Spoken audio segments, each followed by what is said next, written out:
This is Contrazoom, where we go back and forth about film. I'm your host, Dakota Arsenault. On today's show, I am joined by Matthew Simpson, who is a film critic and one half of the excellent pod, the Awesome Friday Movie Podcast, where he and co-host Simon Best recently relaunched their show where they review new movies each week. Today, we are talking about the 40th edition of the Vancouver International Film Festival, which runs from October 1st to 11th, both in person and online, as we are previewing what films we are most excited for. Welcome to the show, Matthew. How are you? I'm well, thank you. How are you? I'm not doing too bad either. So I got a question for you. How many times have you covered VIFF before, and sort of like what are your overall thoughts on this festival? Well, VIFF is probably my favorite festival just because it's the biggest one that I happen to be local to, living in Vancouver. And I've been covering it for the podcast and or blog since 2014. I missed a couple of years since in the middle there. I think I missed 2017 and 2019, if I remember correctly. But I've covered it basically every other year since 2014. And do you find that the selections are usually top-notch for you? Usually, yeah. It's not as big a festival as, the TIFFs of the world. But usually... And usually, whereas TIFF is a big, sales festival, not a lot of that kind of stuff, at least not noteworthy stuff like that really happens at VIFF. So by the time we get big titles, they usually already have deals, and it's really sort of just a chance to see them early. But I like that, so it works for me.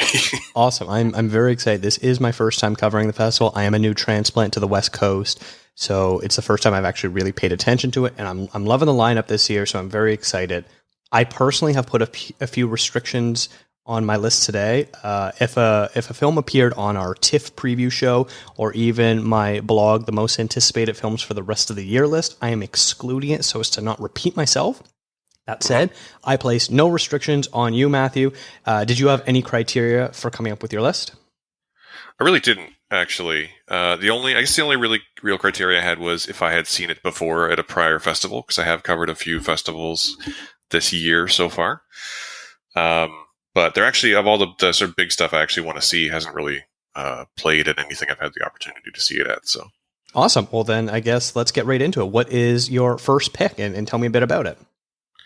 I think you probably talked about this. I didn't actually listen to your TIFF preview episode. I listened to your TIFF wrap-up episode, and you talked about this movie. But I'm looking forward to The Power of the Dog, which is Jane Campion's newest movie and her first movie in, 12 years? And also her first movie with a male lead in Benedict Cumberbatch, which tells the story of two brothers fighting over a woman, and there's a dog involved. And honestly, that's all I know about it, and that's all I want to know about it. I know that lots of people will go into these movies trying to find out as much as they can ahead of time, but when I hear about a film like this one, I want to know as little as possible going in. All I know for sure is that everyone is talking about Benedict Cumberbatch's performance, and that is very exciting to me. Mm-hmm. I feel like this is going to be a bit of a common theme through my picks as well, where there's just one name involved, where that's enough for me to be like, okay, I don't really want to know more about it. Let's just go straight into it. And to be totally honest, I'm a huge fan of Jesse Plemons and Kirsten Dunst, and I really like Cody McPhee, and the cast of this movie is completely stacked. But everyone's talking about Cumberbatch, which is good, and I think he's a good actor, but I don't necessarily like him as much as a lot of people do. Mm-hmm. So it's an interesting year with, he has actually, it's not on my list, but he has two big films in the festival this year. And I don't know if I'm going to be, the interesting thing about me anticipating this movie is that it's only playing once at the festival. It's only playing in person, and it's on a night that's really awkward for me to go to. So I don't know if I'll actually get to see it. That's completely fair. I feel the same way about Cumberbatch, where I really like the first two seasons of Sherlock. Other than that, I've been mostly meh on him overall, especially in a lot of his movies. I like him as Doctor Strange, but yeah, I find he just isn't a serious enough actor for me, I guess. I don't quite know how to word what it is that doesn't quite work for me. But yeah, hearing all this praise, I'm very excited about him too. Yeah, honestly, I think he's a good actor. I really like Sherlock. I think he was let down by the end of the writing at the end of Sherlock. Yeah. I just think he makes a lot of bad choices. Not so much in terms of like his performances, but the roles that he chooses. Sometimes I'm like, really, that one, you. So, yeah. Yeah. All right. So let's move on to my first movie that I'm excited about, and that is Red Rocket, which is the new Sean Baker film. He previously directed The Florida Project and Tangerine. This is a movie that stars Simon Rex, who is a washed-up porn star who returns to his home in small-town Texas, where he starts kind of getting up to no good and tries to mentor a young teenage girl. This is one of the things where, much like your pick of The Power of the Dog, the plot of this film doesn't really matter. I'm just excited about this, being a fan of Sean Baker's for the last few years now. After, the breakthrough shot on the iPhone frenzied film Tangerine about two trans prostitutes on a journey and sort of the underseen poor areas of neighboring Disney World and the Florida Project, I'll watch anything that he directs as he continues to kind of create these stories of people often ignored by most filmmakers and society as a whole. Yeah, and so I should go back and say I did have one other restriction on my list, and that is that I didn't pick anything that I knew was on your list. And this is definitely on my list as well, for all the same reasons. Yeah. We've now seen that Sean Baker is such a unique talent in the way he crafts his stories, in the way he is able to turn his lens onto people that just really don't get their stories told. This one actually kind of seems like very different from both the Florida Project and and Tangerine. So I'm very curious to sort of see where it goes. There's been no footage of this released yet. I've heard the reviews out of, I think it was Cannes, were very positive for this movie. I don't know if it'll be an Oscar player like the Florida Project was, but I'm definitely sort of curious about it. Yeah, I mean, again, everything you said is true, and they're all the same reasons that I'm excited to see it. He also has a really naturalistic style of shooting, which I really enjoy. And yeah, it's an exciting. He also tells stories of, lesser seen people in society, which is, oftentimes we get these stories, especially in the prestige TV era where, it's a story of America, but it's rich people. It's always rich people. And Sean Baker's stories are very much not about rich people, and I appreciate that. Yes, that's absolutely right. All right, what is the next film on your list? Let's go to... I'm sort of jumping on my list. It's not in any real order, but let's go to Joaquin Trier's The Worst Person in the World, which is the story of a young woman called Julie as she navigates her life over the course of 4 years. And this is another one where I don't really know that much about it. I know that she's a terrible person, and I know that it's a good movie. I was a huge fan of one of my favorite films at the festival in, I think it was 2018, was a movie called Telma, which was also written and directed by Joaquin Trier. And basically from that point forward, I've been like, oh, he's got a movie, I'm going to see it. And yeah, this one is a story. It follows 4 years in the life of this young woman, and that's all I know. That's all I want to know. Mm-hmm. So, yeah, that's an interesting one. I'm not familiar with the filmmaker, so it's new to me. But this movie has been getting a lot of buzz. It played really well at TIFF, and it's being distributed by Neon, and they're having a pretty great year themselves this year. So I think that's just going to add to the excitement for a lot of people. If you sort of say like A24 or Neon, you're definitely going to get some people with their ears to perk up. Yeah, and if you're in Canada, Elevation Pictures, they're the ones. Okay. Yeah, because they distribute almost all of A24 stuff. Nice. Here in Canada. Yes, of course. Yeah, that's one where, other than seeing the poster and hearing about the rave reviews without actually reading them, like there's this weird thing. I don't know if you're the same way or not, but you'll see stuff on Twitter or wherever else, and you'll be like, oh, this gets a standing ovation at Cannes. Oh, this is, everyone's talking about this at New York Film Festival or whatever it is. But I don't actually read the article or the review because I'm just like, okay, I know I'll see it in like less than a month. I don't want to know about it. Oh, 100%. I've gotten to a point in my life where anything that I actually want to see, I purposefully avoid reading other people's reviews just because I don't want my own thoughts colored. And I even, to some extent, and the most recent thing I did this with was Midnight Mass, which is a new series that just debuted on Netflix, which you should totally see because it's amazing. I actually go into like social media and like mute words related to it, so I can't even have like social reactions happening in my feed. And it's actually made my life a lot better. It's almost surprising how if we actually like spend a bit of time and sort of curate a bit of the garbage out of our lives, how much better our social media experiences would be overall. Oh yeah, 100%. Like there's a reason that I don't post to TikTok very much. Yeah.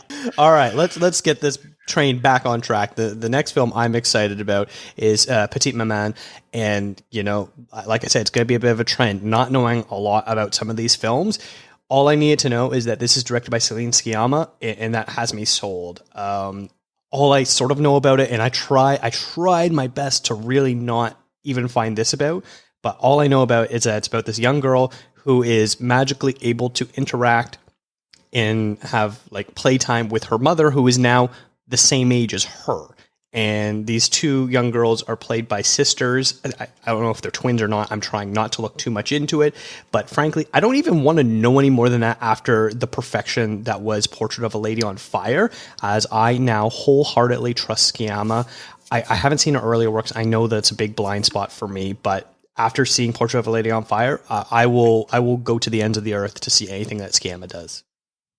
And rightly so. You're right. Portrait of a Lady on Fire is basically a perfect film. I haven't seen too many of her earlier works either, but Girlhood, which was her the immediate. Actually, that's not true. I'm just looking at her filmography right now. I've seen Girlhood and I've seen Tomboy, and they're both excellent.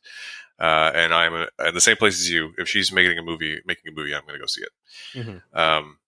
And the sort of weird magical realism is also directly up my alley, so it works for me. And it sort of is interesting because for anyone that had seen Portrait of a Lady on Fire, it's such a deeply personal and very romantic and sensual film. And this seems, while it still seems very personal, seems so different in the fact that it's almost being described as sort of family friendly, which I don't know how, like, I can't imagine what that is, but I don't even really care. Like, there's some directors where, like, you'll hear that they're doing, like, a drastic tone change or genre change, and you're like, I don't really know how that's going to play out. Here I'm like, cool, let's bring it on. Let's see what she's got.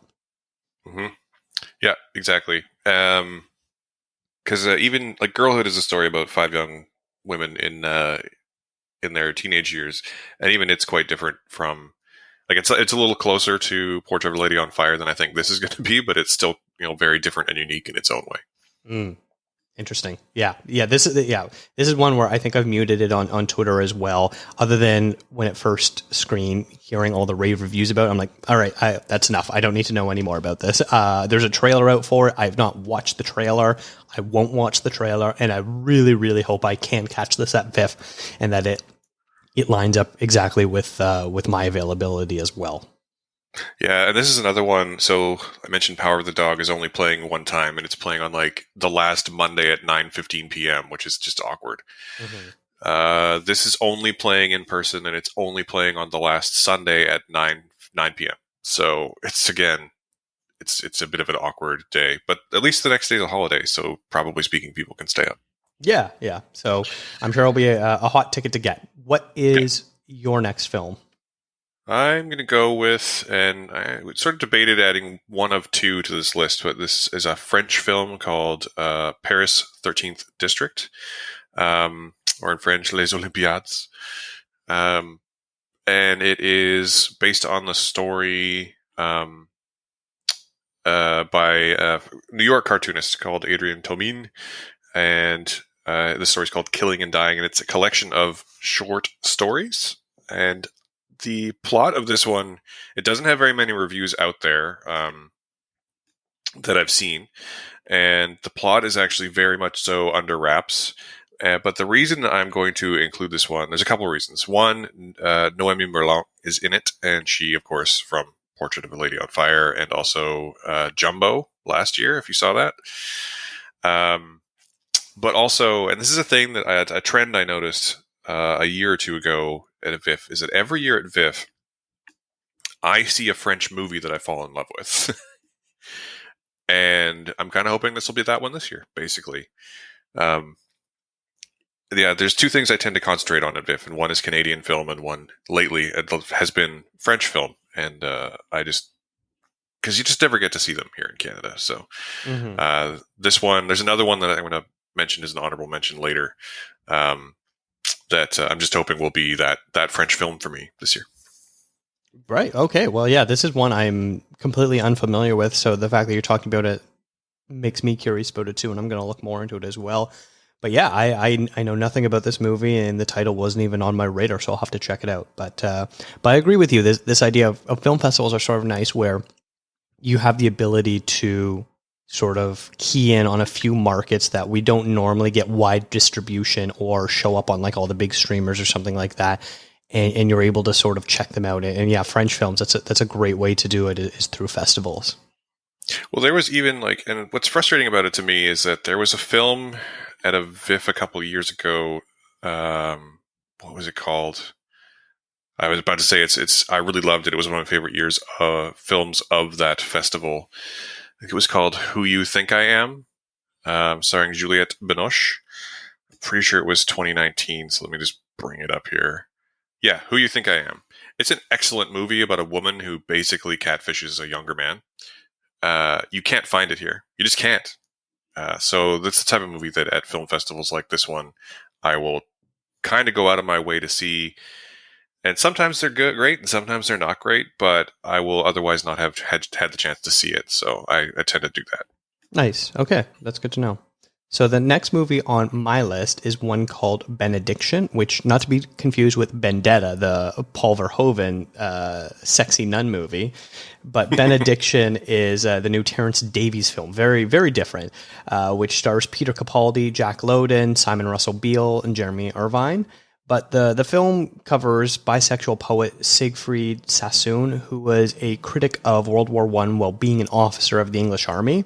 Sort of much like how the Brian Wilson biopic Love and Mercy covered the singer's life in two different eras. This film is doing the same thing, with Capaldi playing the older version of Sassoon while Lowden plays the younger one.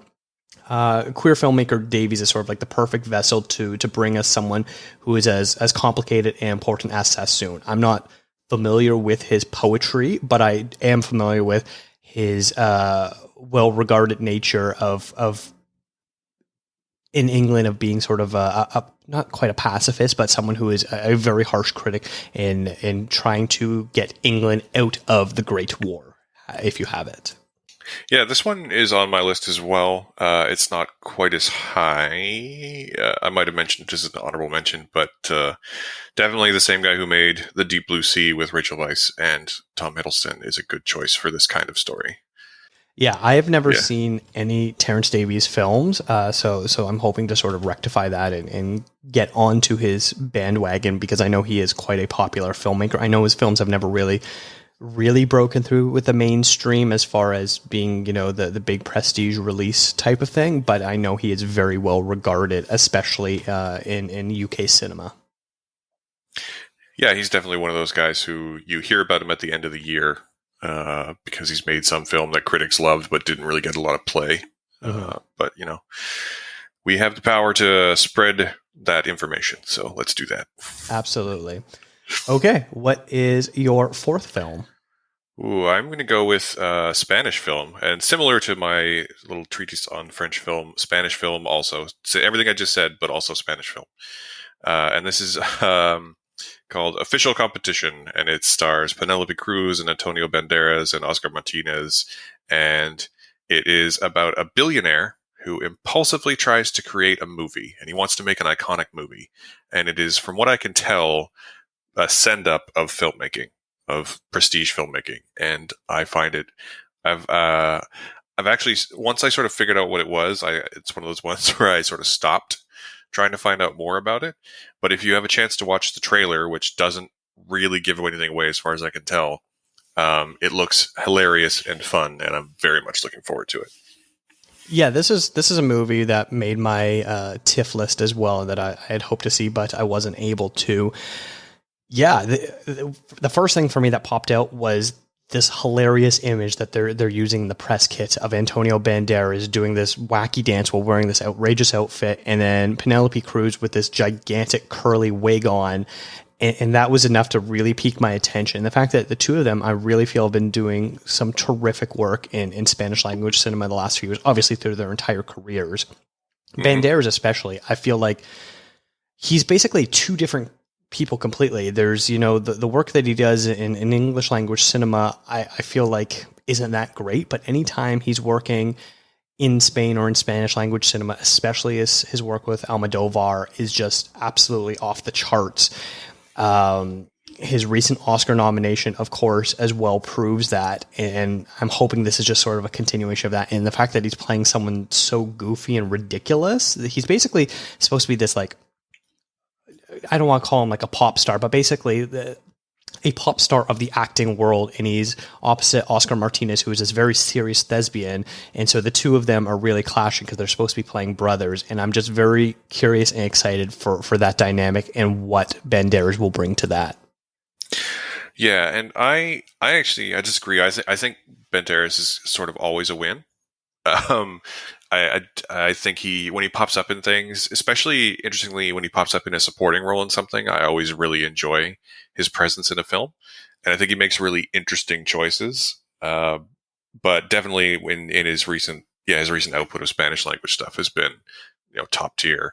Mm-hmm. So I'm very, very excited about this movie, and everything we just said about him. Also Penelope Cruz, who I think, when she first broke big in Hollywood, she was just the hot new Spanish actress, but she's actually a really super good actress, and every time she shows up, I'm glad that I saw her, basically. So yeah, you're right on that. I feel like she also, much like Benedict Cumberbatch, sometimes chooses not the best movies, especially when she's in comedies, because they only seem to know how to play up her looks, and that's about it. But anytime she's in dramatic films, especially Spanish films, she's so good. Yeah, there's definitely been a few films where it's a comedy. Yeah, I think you're right about the comedy thing, where they're basically just put her down and say, okay, be as Spanish as you possibly can be, and that it's funny to American audiences, but it's kind of played out. Yeah, absolutely right. All right, so the next film that I am looking for is one called Saint Anne, which is both directed and starring Rain Vermette. This film actually won the award for Best Canadian Feature at TIFF, which, is not only a big honor, but it bested several other really great films that were playing during that festival. So this makes me even more curious and excited about the film. Vermette stars as a woman who is returning to her Métis community that she left behind as she attempts to sort of navigate the delicate ecosystem they have in place.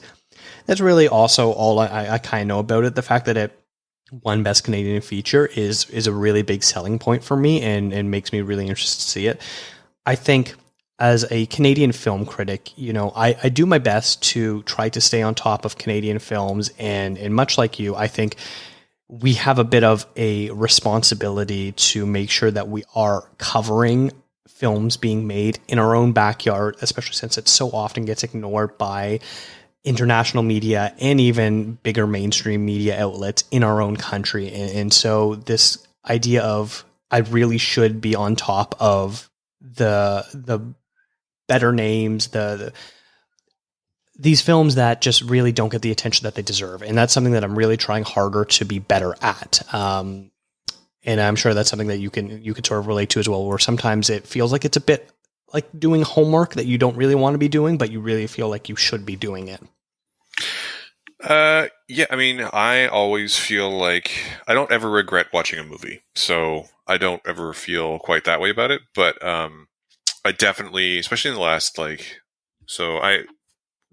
I've had my website for quite a long time, coming up on 9 years now, and we definitely took a long hiatus before we relaunched mid last year, and since that time especially, I really have tried to watch a lot more Canadian stuff whenever I can, and in sort of cultivating relationships with Canadian PR firms, I've had a lot more opportunity to do so, and it's always been a good choice, basically. And this one is on my list as well, almost entirely. I don't really know anything about it at all, but it did. Knowing that it won the Best Canadian Feature at TIFF piqued my interest and basically automatically added it to my list. So Nice. Well, yeah, then I'm glad you're doing that important work. And yeah, I agree on all those things as well. So we are nearing the end of our list. What is the fifth movie you want to see and talk about?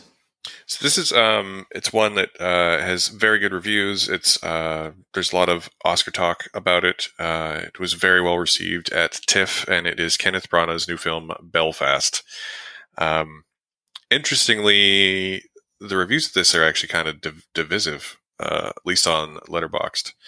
But I this is a film that I came at a little bit backwards. Normally, I hear about people who are in a movie, and then I go, "Oh, I should see that movie." This is one where I watched the trailer, and I'm like, "I'm going to watch that movie. That looks like my kind of movie."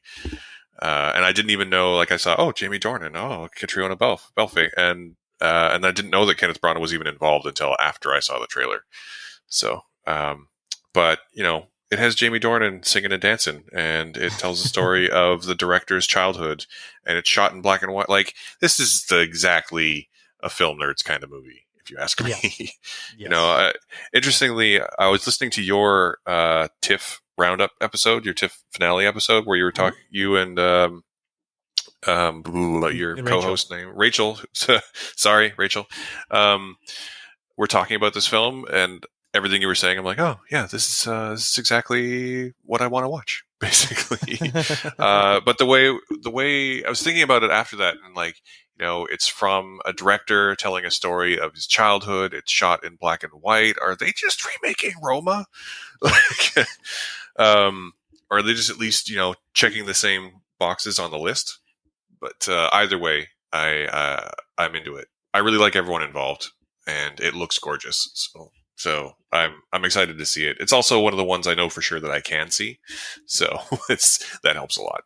There you go. I'm glad you brought up the Roma comparison, because that was my and a lot of people's initial thoughts when word was sort of trickling out about this. It's like, oh, it's Kenneth Branagh revisiting his childhood, and it's going to be in black and white, and it's about his homeland. And it's like, wow, this sounds a lot like a movie that almost and should have won Best Picture a few years ago. That's very interesting. And then when the trailer came out, I watched it, and I was like, oh, it's going to be nothing really like Roma. Roma was, a much more serious-natured film and focused on a different side of an indigenous community of Mexico that just isn't really talked about. In Belfast seems almost completely opposite, where it's through this young boy's eyes, not necessarily through the housekeeper's eyes. And so everything kind of has a lot more childlike wonder to it. So it's going to be interesting because Branagh has directed a few kids movies in the last few years, and frankly, they were not well received at all. And as we talked about in the TIFF wrap-up episode, the big thing for me is this Branagh of, the past decade where it's basically just been bomb after bomb, or is this Branagh back from the 80s and 90s where he was considered the greatest artistic talent in the world? So to be honest, I don't 100% agree that all of his films are bombs or bad. I actually really liked his Cinderella, and I adored Murder on the Orient Express, cartoon mustache and all. But he also, at the same time, he definitely made Artemis Fowl, and he definitely made Jack Ryan Shadow Recruit. So he's definitely, he seems to, for me at least, for my taste, he tends to be either one extreme or the other. I tend to really like his stuff, or I tend to not so much. But either way, I just hope that it is, this is one of the ones at the right extreme. Yes. Yeah. Well, I'm completely fine with dissenting opinions. It's nice to hear that. I was middling on Murder on the Orient Express. I didn't hate it, but yeah, a lot of the other stuff that he's been doing in the last little while, I really have not been super positive about.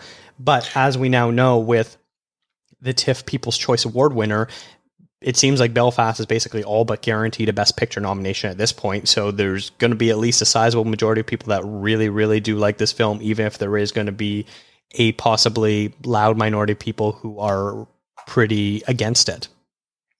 Yeah, and so, I've gotten to a point in my life where I'm a little bit older now, and I realized a year or two ago that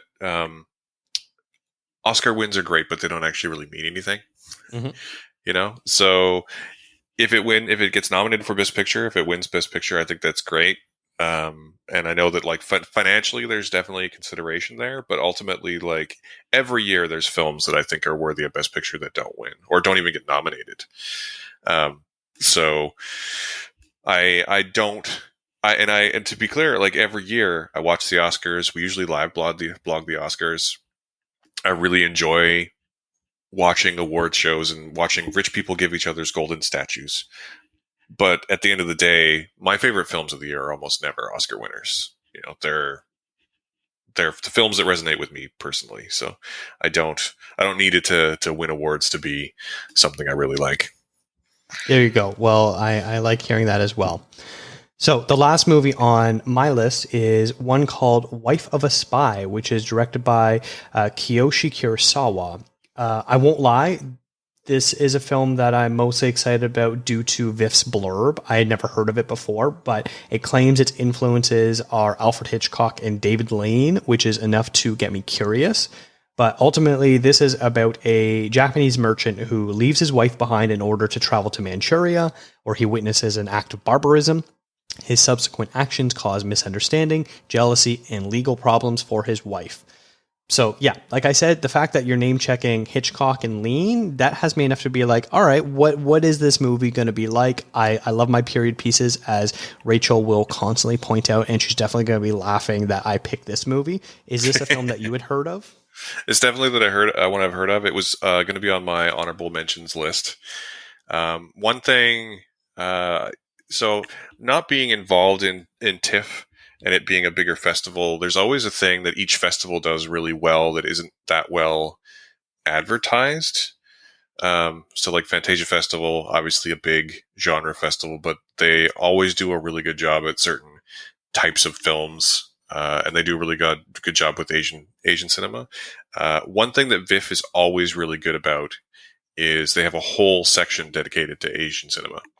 And there's always a few really good films that play in it, and this one looks like it might be one of those this year. Excellent. So I'm glad I'm not off the mark completely. It's sometimes tough when you're looking at the program, especially on VIF's website, which is a little hard to navigate, where you're basically only having you have to go through each page sometimes to see everything. And VIF's website is and like, I'm sorry to the directors of VIF, who I am minorly acquainted with, Mr. Woloschuk and Inez, the PR person, but your website is garbage. It's so bad. I'm sorry, it's so bad. I'm glad I'm not the only one then, but yeah, it's a little tough when you're basically looking at a slate of 100+ films, and I don't have the time, frankly, to read every single blurb and learn about every single movie, which is a big ask of anyone to do. And so you're basically going on, okay, is there any titles I recognize first? Okay, so now I've recognized the half a dozen to a dozen that I have already heard of or have heard from elsewhere. Are there any names that I'm seeing pop out in the, the little preview of the blurb that you see, whether it's a director or a star or something like that? And then from there, you can kind of narrow it down a little bit more. And then after that, you're basically being like, does the image that they have supplied look interesting enough for me to click on it to read more about it? And Wife of a Spy was just one of those movies, for whatever reason, when I'm scrolling through, I saw the picture, I'm saying, oh, that seems interesting. And then the preview of the blurb, it says Hitchcock. I'm like, all right, I guess I'll read about that. And sure enough, it was now one that I'm curious about.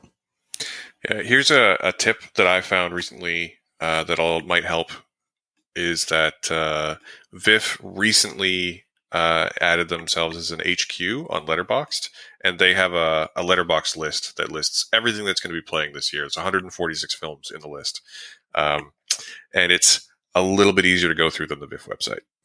There we go. I'm going to link to that in the show notes, and I'm definitely going to check that out myself because I wasn't aware about that. And yeah, the VIF website definitely has a bit of problems as far as user compatibilities.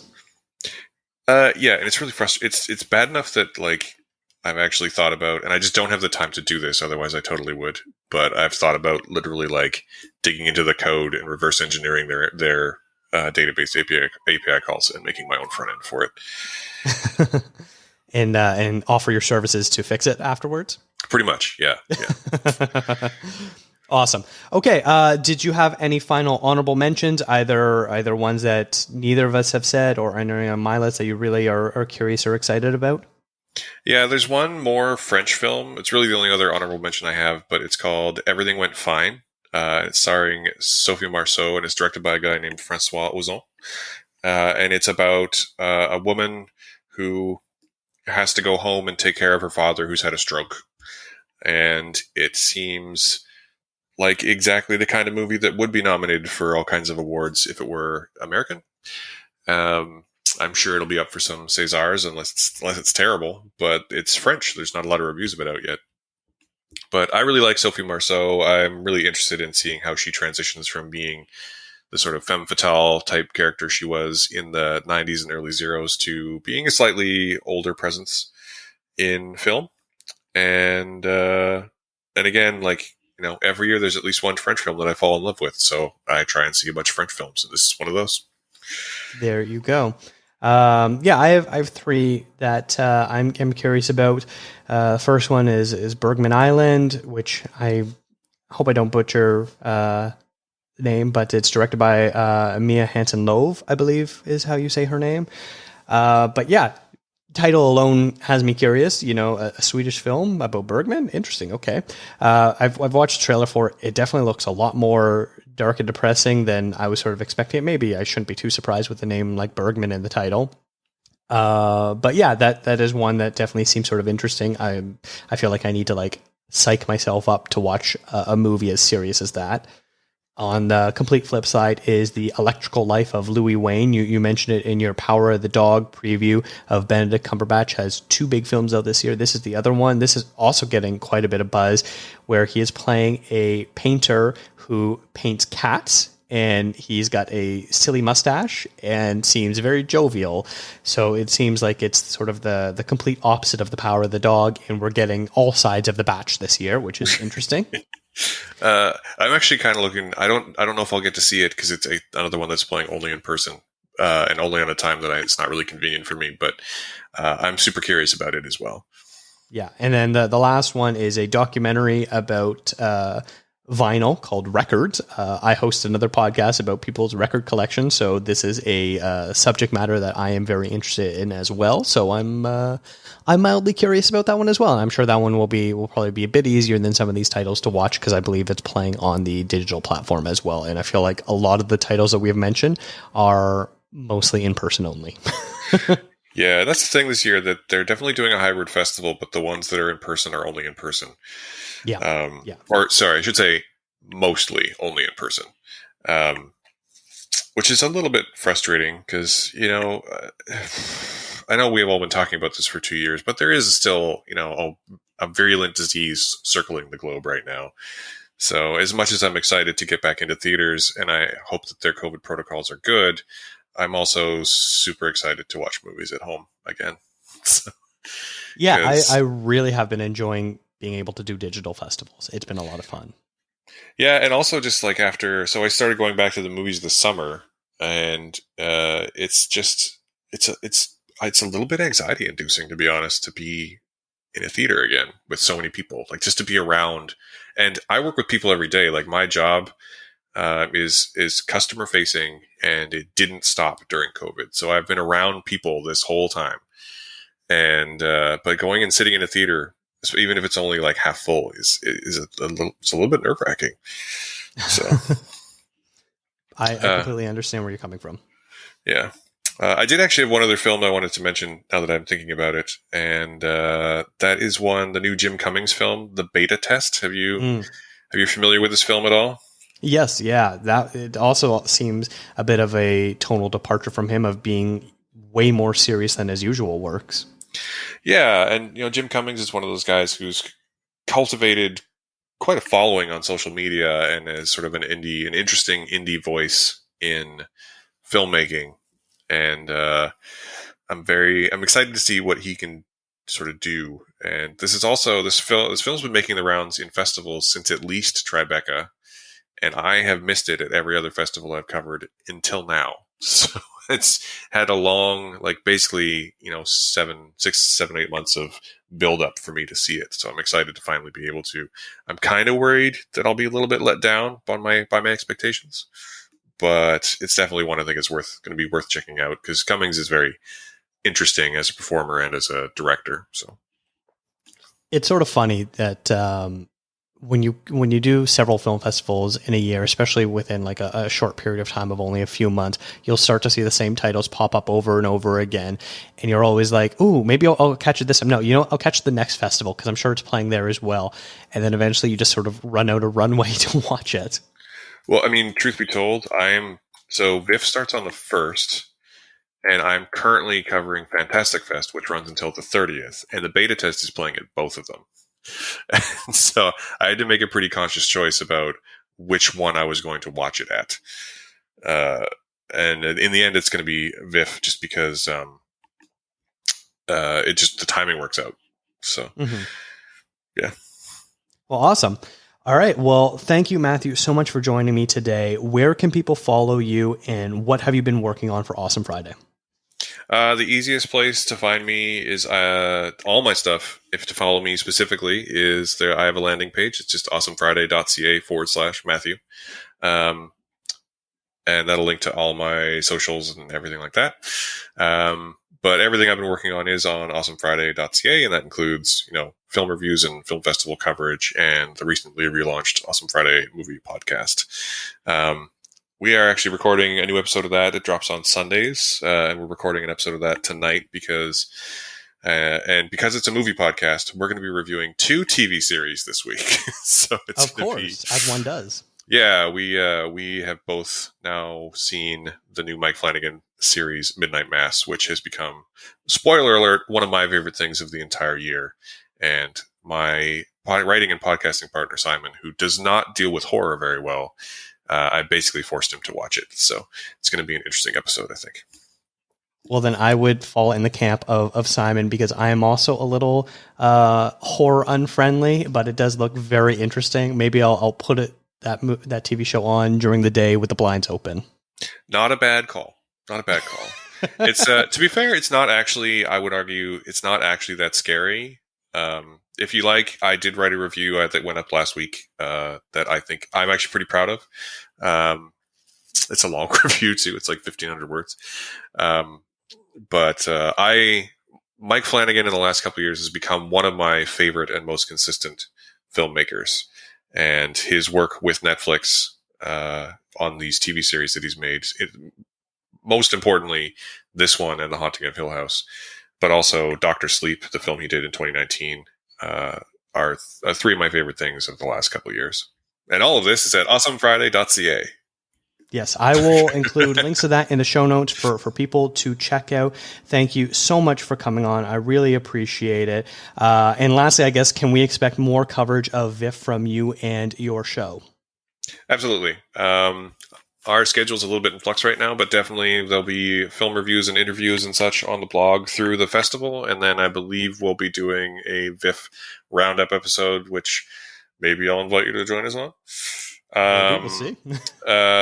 Probably because we release on Sundays, so I'm not 100% sure of the day just yet, but probably for our episode that drops on the 17th.